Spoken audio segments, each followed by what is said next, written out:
We're in a cab, driving through Central Park, and I get an 818 number coming through my phone. I'm like, this is California.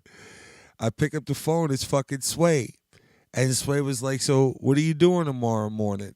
I was like, whatever you want me to do. He was like, can you be at the studio at 6 o'clock? I was like, shit, dude, I can be there at 5:30. I was at that bitch at 5 in the morning, bro. You hear me? You hear me, y'all? I was at that bitch at 5 in the morning. When I was there, Fat Man Scoop was leaving the bitch, leaving that motherfucker in the morning, like getting ready for us to go upstairs. And so you know, I go up there.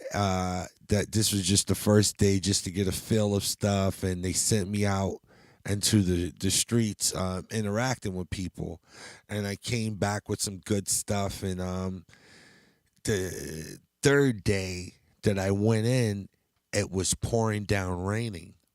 But on this day, Mary J. Blige was the musical guest. Okay, and we in that bitch, and I didn't think Sway was gonna want me to stay or stick around. I wasn't on the payroll or nothing. And it's Mary J. Blige, and they got to handle serious business. And the Miss Info chick, she didn't really like me. She didn't really like. She always felt threatened by anybody that was coming to add to anything. You know what I'm saying? And it was just weird. I didn't feel an embracing warmth from her. You know what I mean? And fucking Sway told me, nah, Jim, chill in the studio today, be a part of this interview. And I'm like, yo, this nigga is super dope. This motherfucker is super dope. And motherfucking dude, I'm in that bitch. Mary J. Blige comes in there. I am all star the fuck struck up, nigga. She with her husband, the nigga that she just divorced for cheating and all that shit. You a wild boy for that, my nigga. You bugging, my nigga. How you go fuck with the help, nigga? You bugging. Yeah, nigga, I'm Team Mary, nigga. You wild inside. And you was a good dude. I won motherfucking $30 from him that morning. We was playing motherfucking CeeLo in the studio while Mary J. Blige was being interviewed by Sway and them, and I would chime in every now and then, say some silly wild shit. And to keep it a stack with you motherfuckers, all hail to Mary J. Blige. Because she was the one to stamp me first in New York on the air. She said to Sway, who is this guy, Sway? Y'all need to keep him. He is fucking hilarious. She didn't say fucking hilarious. She said he is funny. Uh, and Sway was like, yeah, I know. That's Jimmy Moore. I found him on the street. He was just hanging out. I just told him to come upstairs. That was the ongoing joke. I just thought that shit was so clever and hilarious, but it's kind of true, you know? So, after Mary J. Blige is coming through, we're getting all kind of guests. And nigga T.I. came through. T.I. was super chill. I was in court at the time. So I had, when he was coming in, I was dating this chick called the Wild Dolphin. That's what we named her at the time. She bought me like these $400 pair of leather black on black Bo Jackson sneakers, classics. Shit was fire. Um um and I was going to court that morning, but I stood in Ti.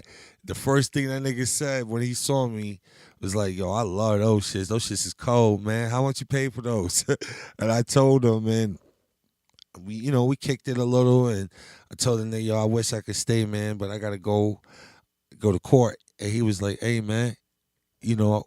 I wish you well, man. Hold your head, soldier. Blah, blah, blah, blah. Went on about my business. And so, I started to get familiar, and my favorite motherfuckers ever to have met, that really kind of gave me my hood cred, on radio that let niggas know I was official, and it was official.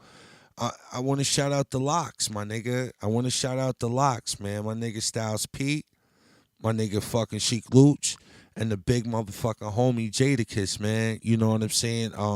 We went in there, those guys were teasing me, calling me names, and I called Jadakiss fucking Panthro for the Thundercats, and next thing you know, man, it was fucking on. It was like, it was no more fucking interview. It was like a snapping battle for like the next 5 minutes. Sway trying to get control of the room, and those guys were just so fucking awesome, man. And that's when we was on our Free the Locks campaign. Let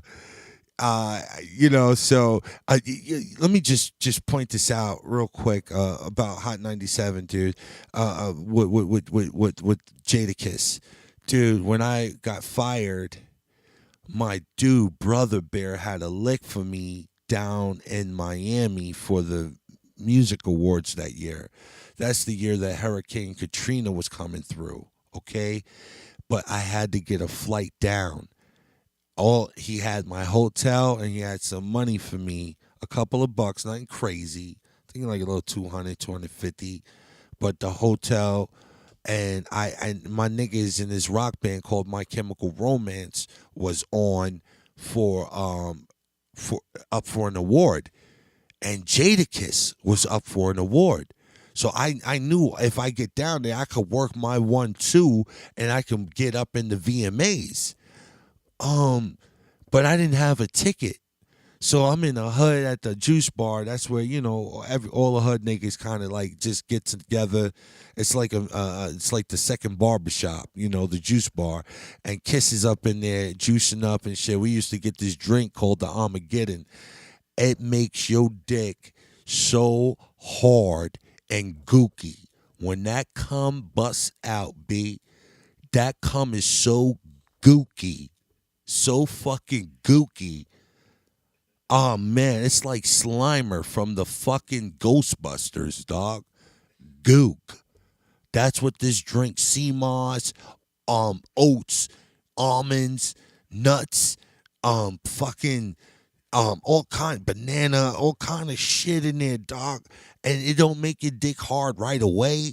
It's like a detonating dick. Like later on, when the dick is supposed to get involved, once she start playing around with that shit with her hand, your shit is already chubby ready.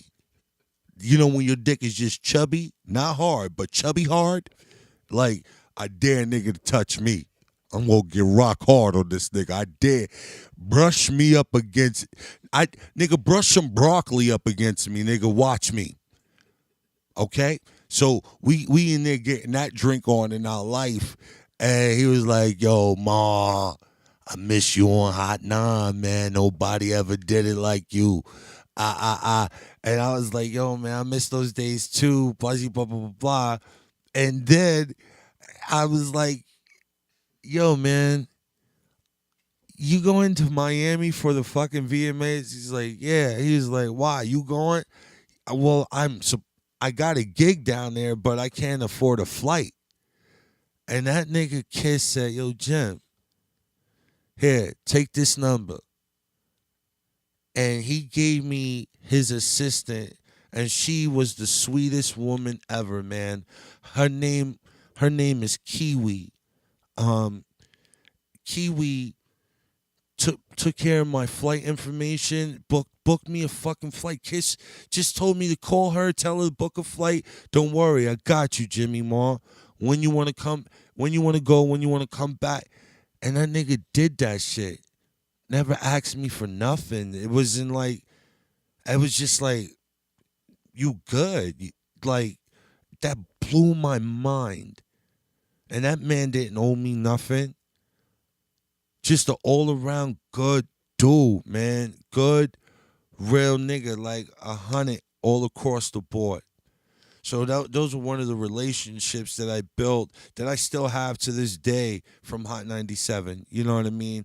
And those guys made me feel extra, extra comfortable where I started telling the truth up there.